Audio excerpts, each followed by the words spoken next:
কেটে সার্ভ করে আপনাদের দেখাচ্ছি। রেডি হয়ে গেছে আমার বাসমতি চালের পোলাও। দেখুন কত সুন্দর দেখতে হয়েছে আর একদম ঝরঝরে হয়েছে, একটার সঙ্গে একটা লাগে।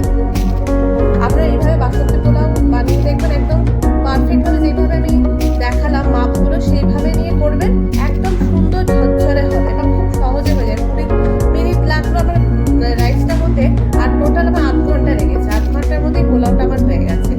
এইভাবে বাড়িতে ট্রাই করবেন, করে অবশ্যই আমাকে কমেন্ট বক্সে লিখে জানাবেন কেমন হলো রেসিপিটা। আমার চ্যানেলটি যদি আপনাদের